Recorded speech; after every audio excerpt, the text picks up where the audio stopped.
pick an area I'm going to start and where I'm going to finish, and then I'm going to go back to that area again. I'm going to use the windows as a guide, and then I'm going to walk down here where I can see it again, but a bit further. If you look at my work, nothing looks like it's supposed to look. You know, I'm using colours that you don't see in an everyday world. No, the batteries went red. Line it up on the camera, take the picture, move to the next part, and just keep doing that back and forth. Photography is like baking a cake. There you go. Yep. If we can see it, I don't know if we're about to see it, but oh my. see? Well, we'll show it on the big screen. Yeah. Hello everyone. In today's vlog, we're gonna meet a friend of mine. His name is Anthony. He takes a lot of ICM shots, but today he's gonna tell us a little bit different what he's been trying recently. So that's Anthony. Hello. Hi Anthony. Could you tell us what you usually do and what you've been trying recently? Well, I used to do long exposures stuff, and I suppose I liked a lot of the Russian photographer, Alexei Tekerov, I think his name is.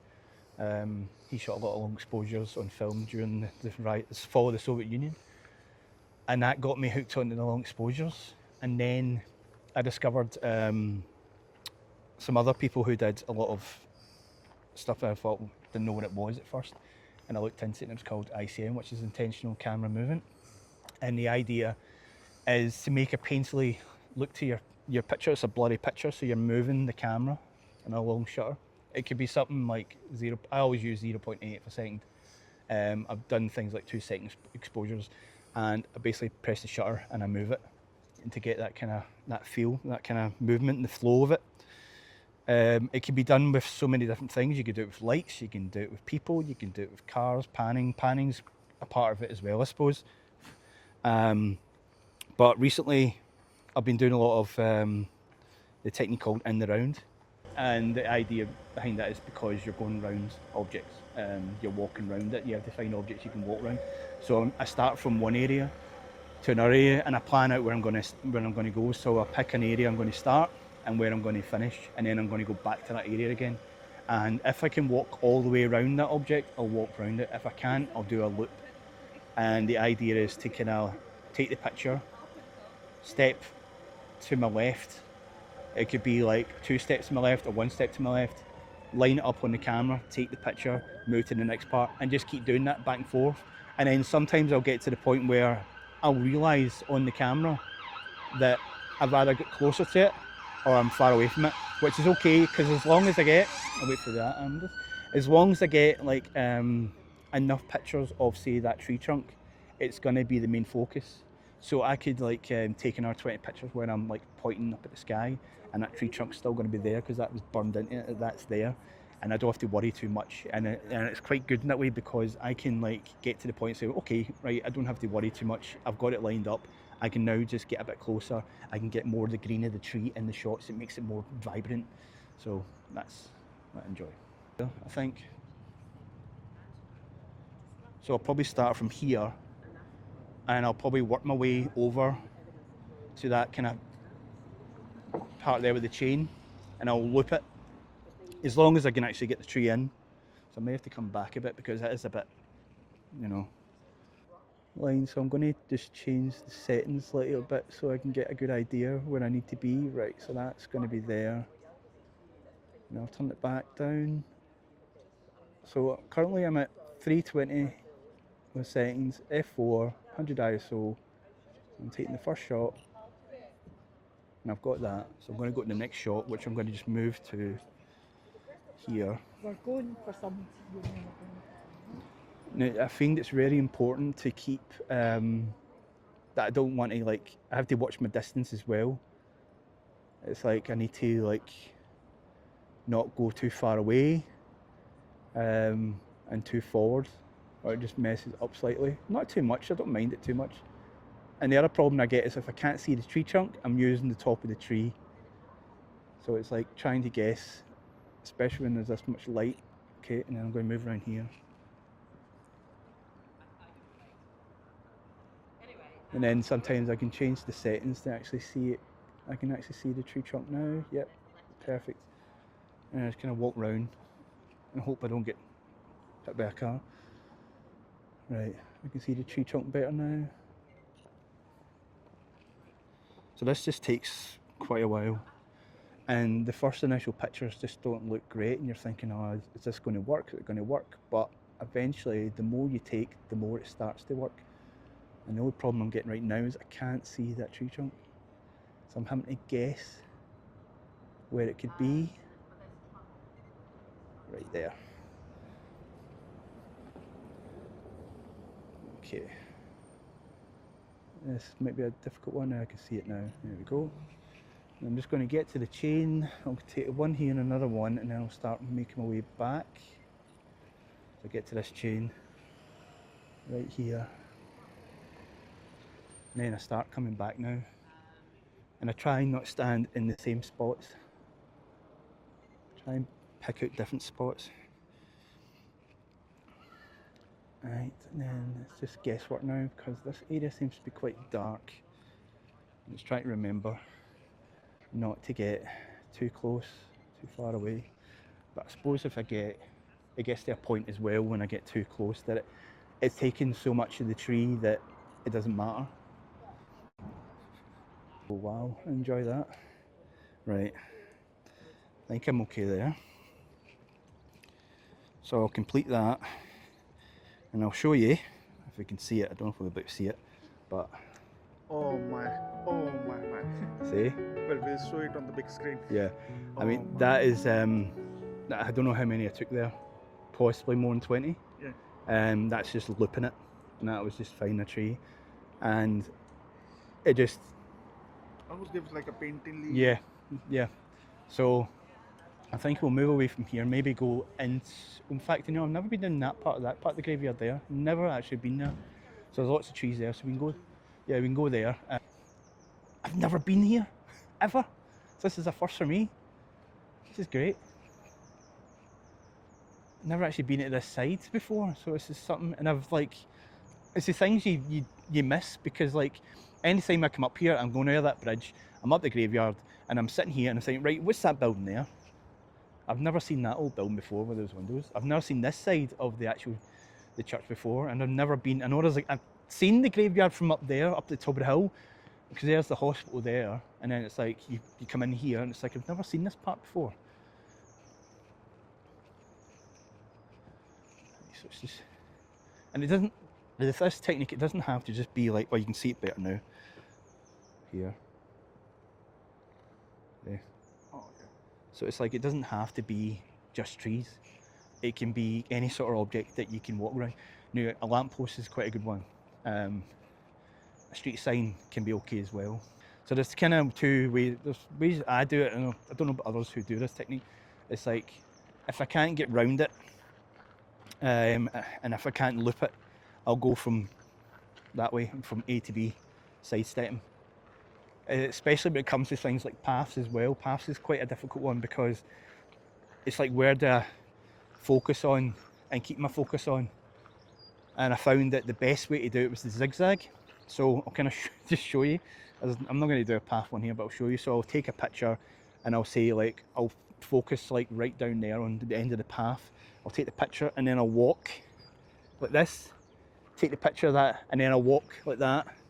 And eventually, the more you do it, it kind of just all comes in and it looks good, and it's like, you can kind of see it. And I think there was one I got in Pollock Park where there was a woman with a dog, and if it zoomed in, you can see her twice with her back to me and looking at me, and the picture's picked up on her looking at me, because that's where it's more in focus. But it looks like, and I made it square format, and it just looks like a painting. And that's what I suppose I like about this as well, because like when you zoom in, you can see I'm not doing long exposure or anything like that. I'm using 500 of a second or 320 of a second. So when you zoom in, you can see all the little details. You might see somebody's face about 20 times if they're in that shot. Right, so I'm looking at this part of the hospital up here. You got the trees here. So I'm going to focus on the building, and I'm going to go, I think I'm going to go landscape, and I'm going to line up the top of the tower right in the middle line, and that's going to be like my focus. So I'm going to do that, and I'm not going to walk around, so I'm basically just going to go like this to here, Now, of course, the trees is covering it, so a lot of this is kind of like guesswork. So I'm going to use the windows as a guide, and then I'm going to walk down here where I can see it again, but a bit further. And then I can see it better now, and I'm just going to line it up. It doesn't have to be perfect, as long as it's there. And then I'm just going to keep going.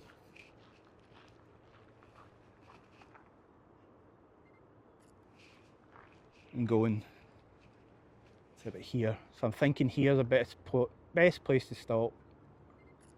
And then it's just walking up again, maybe slower steps to capture in little bits. The problem I find with this technique as well, like, it's good to take a lot of pictures, but if I'm perfectly trying to line them all up, you're going to run into problems where it just looks fuzzy. And I don't like it when it looks fuzzy. I want it to have some sort of painterly feeling to it. So, right. Okay, I'm happy with that. So, I don't know if you'll be able to see it, but just, We'll put it up on the screen. yeah. So it's not too bad. I thought there'd be more to this, but I think, does this just go round here and down this way? I suppose, I mean, I look at the likes of yourself, your work, and Photopreneurs and such on, and it's like, you know, you guys do some fantastic work. When I try and do that stuff, like go out and do just shots of architecture and art, I enjoy it, but it's not something I'm going to post, because to me, I'm always been quite artistic. Even at school, I was quite artistic. You know, I like to be a bit more go over the top, especially when it comes to things like my colours. If you look at my work, nothing looks like it's supposed to look. You know, I'm using colours that you don't see in an everyday world, and I enjoy that. I don't like to be, I don't like to say normal, but I like to be different, I suppose, when it comes to my work and stuff. So I like to somebody to look at it and go, wow, that's totally different. I really enjoy that. But I suppose I'm very like happy to see other people's work, because it means I don't have to go out and do that sort of stuff. I can look at somebody else's work and go, yeah, I could do something similar, but I don't want to do it because it's not me. It's not who I am. It's the same that we enjoy looking at other people's work.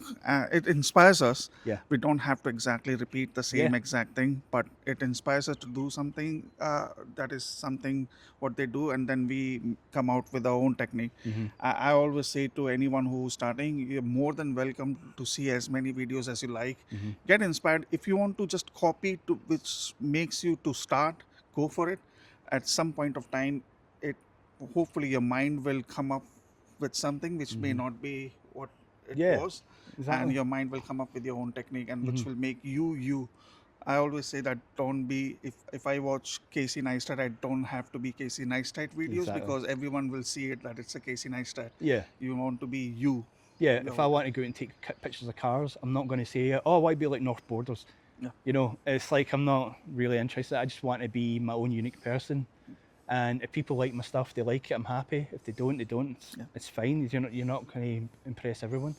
I mean, like, I get a lot of people ask me questions like, you know, how do you do this? You know, what are my techniques? And it was a point where I was happy to tell. But it's getting to a point now where everyone's asking down to the detail what I do, and it's like, just enjoy the pictures. You know, you don't need to know everything I'm doing. You can try and copy it, but at the end of the day, you don't have my presets. No.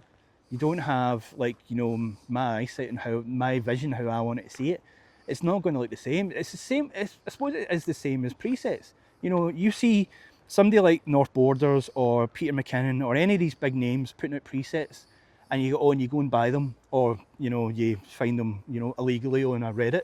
Can I be very honest? I hate the concept of buying people's presets, because they sell it very openly, and they say, oh, please go start, but it just makes you one of them. Yeah. Rather than me being you. Yeah. None of my pictures are the same as the next one, because I don't follow the rules of conventional applying preset. You have to develop your own. Again, it's for fun. It's fine to try out how the image changes drastically, but it just makes you one of them, Yeah. and that's probably is what they are Yeah. going for. I mean, like I said, with my presets, it's like I've been using the same presets for a Yeah. few years now, and they just mutilate into a new preset. So I started making presets when I got back into photography back in 2020, and I didn't know much about it. And I did some like YouTube videos running about it, experimented with it. I made some presets I was happy with, and I started using things like layers and adding layers, and then making a preset layer. And I would start off with that preset layer and then use my other preset on top of it. And they would get to a point where I'd just be like changing something, you know, I might change like the curve, I might go into curve tools and change something like that, and then I'd save it, give it a different name. I still have my original presets, but basically what I'm trying to say is like my presets have basically just evolved from those ones. Yeah. And it's just like I've not done much changing. It's just, it saves me time. Yeah. And it's like I could sit there and just say, right, I'm going to just work on a preset that'll work for this, but I'm actually too tired to do it. It's like I just can't be bothered. So it's like I'll just use my presets I got. So the presets I've been using for in the round have been the ones I've been using from ICM. And I got to a point, it's like, okay, I'm happy with this, but I'm not happy with how this looks in this one, because it doesn't always work. It's the same as like, you know, when you buy these presets from people. You could buy a preset from some big name photographer and they'll cost you a fortune, and you apply it to your image and you're going, but why does it not look like theirs? Because it's not going to look like theirs. You didn't take the same picture they did.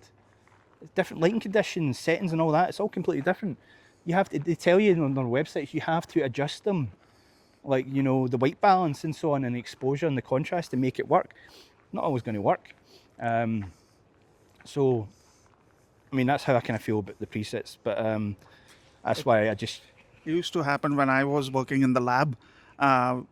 We used to read research papers and try to use the same synthesis procedure that they followed. yeah, But what there is always a key information missing, which makes the reaction go. yeah, And it does. And even if they mention to the detail, first of all, no one mentions to the detail.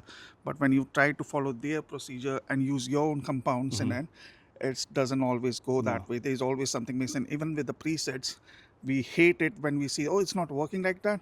Even if we shoot to the second of the same conditions, there's always a little bit of Yeah. artistic thing which is missing. you from could the look at preset. it as well as baking a cake. Yeah, it's the same You thing. know, You're giving you a don't put recipe, it- but you yeah. might not come up with the same cake Yeah, between exactly. 10 people. Yeah, you could make somebody could say, make the chocolate cake like I make it. You miss out one egg, not the same. No. So, you know, it's similar to, just see it as like, photography is like baking a cake. There you go. Yeah. Um, I mean, that's why they call it an art, that you can't just replicate someone's. As Yeah. you say, that it's a bit irritating when someone comes to the tea asking you about it, rather than just Yeah. getting inspired and go out and try it yourself. Try it yourself. That's Yeah, it. Just and let's have fun. experiment. This is what I love about like the things I try. It's like, you know, before, when I get back, I mean, I went to college and did photography years ago. If you know, it's like I left school with no qualifications. I worked in a factory when I was 16 until I was 21. I had friends who went to college and stuff, and I was always impressed by listening to them talk about it. And I said to them, you know, I wish I could have done that. And they were saying, well, yeah, there's courses you can do, you know, need qualifications for. I didn't know this. I wish I did it then. But I basically went to college and I did a course called Creative Crafts and Design, which was jewellery making, bookbinding, screen printing, art and design. Photography was one of them. And I did it for a year. And I've always been somebody that needs to be told. Like I did that course and I got to like the end of the year and I thought I don't know what I'm going to do. I'm going to have to go back and beg for my job back because I didn't know. Nobody told me. I needed somebody to tell me.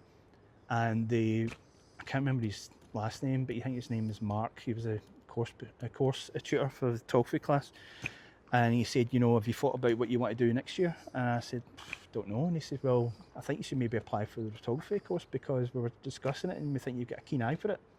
That was enough for me to say, okay, somebody's said something to me that's like, right, that's radiated, maybe that's actually opened me up and said, okay, I can look at that.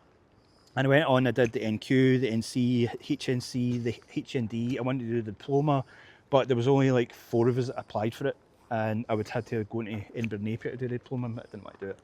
And so I ended up like doing, trying to be a photographer, using portrait studios. I used contrast studios in Queen Street. It's not there anymore. I worked with a lot of friends from my cat house days who were burlesque dancers. They needed like flyers for their shows and stuff. And this is back when it was MySpace. So there was a lot of their friends would say, "Oh, why get portraits done?" You know, they weren't models and like they just wanted portraits, a picture for their MySpace profile. Happy to oblige. I was getting money for it.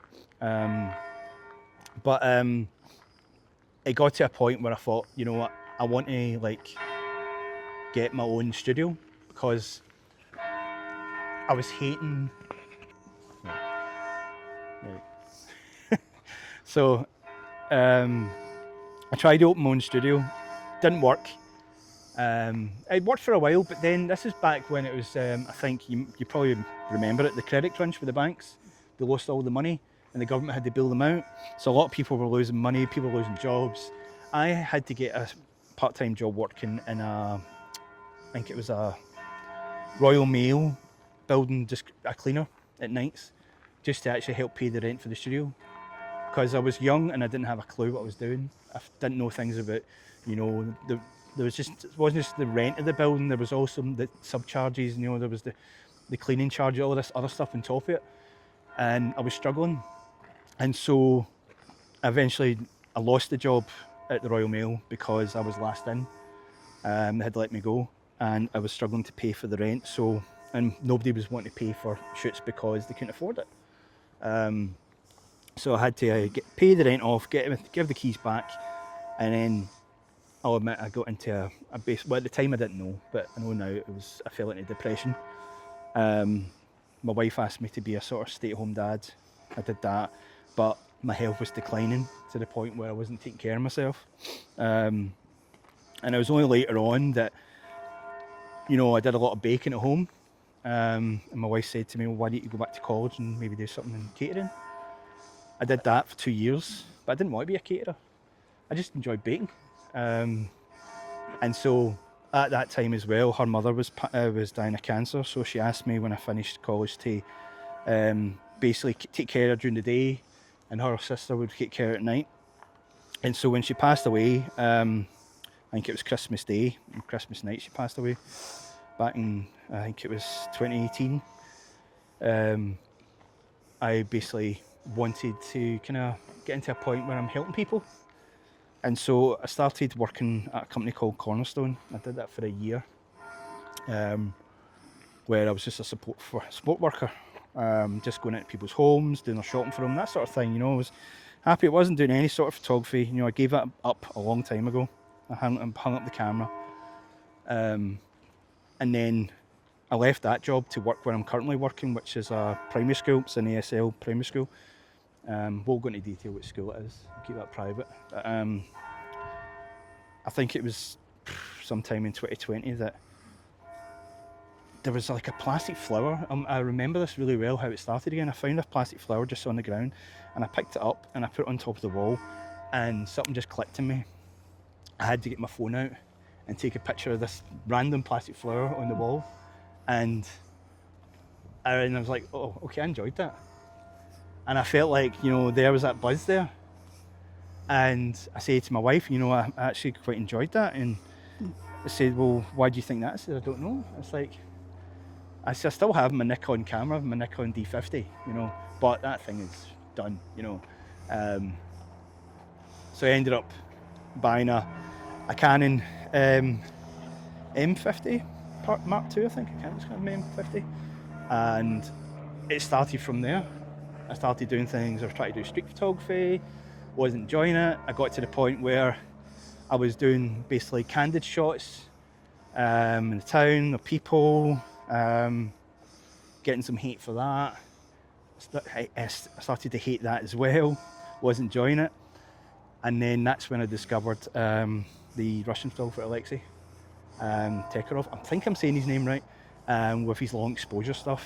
And I remember getting my tripod, I set it up near the city chambers, and I knew there was some kind of charity walk for life was on, and I waited until these people were all kind of walking past, camera on tripods, on the timer as well, and I captured these people walking past, and I got all kind of the flow of people, and I thought, and there was somebody standing watching him, and he stood so still that he was just perfectly in focus, and it's just this flow of people, and that's what got me into the whole kind of long exposure stuff.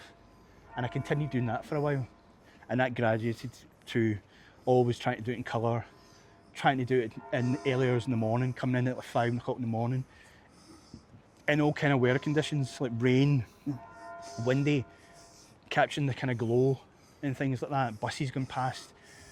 And then it gravitated to the ICM stuff. Did that for a couple of years. I think now it's been a couple of years since I've been doing the ICM stuff. And now I'm on to in the round, which is what I'm enjoying at the moment. And I don't know what the next thing will be that I enjoy, because, like I said, I'm a perfectionist. I can't do several projects at the same time. I have to be focused on that one project or it can't work. It was the same with doing the long exposure stuff. If I was going out and I had a focus in mind, like, so right, I'm going to go to the West End, I'm going to go to a part in the West End, I'm going to do something, I'll go and I'll do that. But when I'm finished there, when the time I get back into the city centre, the minute I would set up my tripod, and I'm like, I'm not happy. Don't want to do it, because that was my focus. I did my focus. So it's like, this is like today, I've said, let's come up to the graveyard. I'll eventually go down to Glasgow Green. That's my focus today. You know, I could probably still get some pictures in the city centre, fine, but it wasn't my focus. And I think with my being a perfectionist, it's probably been my downfall in a lot of things as well. It's not always a good thing. It's not. I don't find it's really healthy to be a perfectionist, because it can really work on my mental health as well. Because I use this as my therapy, photography. You know, it's like I come out on Sundays. The reason I come out on Sundays is because if I go out any other day, I don't feel right. I feel the tone is different about the people and all that.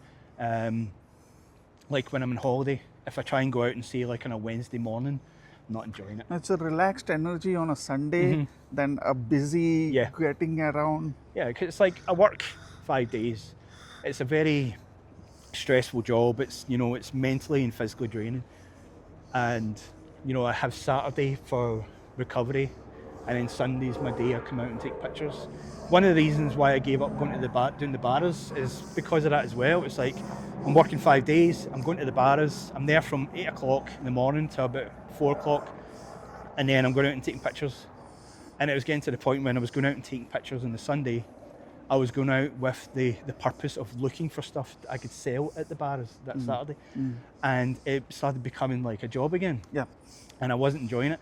So I said to my wife, you know, I'm going to cut it down. I'm only going to go once a month to the bars. When that next month came, I didn't go at all. I just didn't want to do it, because I felt like I was working 7 days, and I didn't want to do that. And even working 6 days is too much. Working 5 days is too much. But so I don't know if I'll ever go back to the bars, but, you know, at the moment I'm enjoying this, and that's what matters to me. Actually, that's a very important point, that most of us who get into photography or pick up the camera for the first time take up because something interesting, and it's something which is relaxing, which is getting us away from stuff that puts under stress and affects our mental health. Definitely. Till the point when it starts becoming more of a work, and we need to make it more relaxing, because that's what photography is all about. So you need to control how you pace your work, so it always remains enjoyable. That's it. Last time I came here, this tree was more white than green.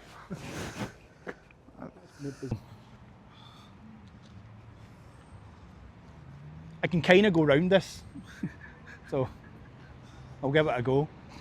As long as I don't get into trouble for going on here. Go for it. So I've got to find where I want it to be placed first. So I need to check my settings, make sure it's not too bright, not too dark, and what angle I'm going to shoot. So I'm going to go portrait, and I'm going to line up with the bottom of the stems and try and keep it right there, and then I'm going to go here.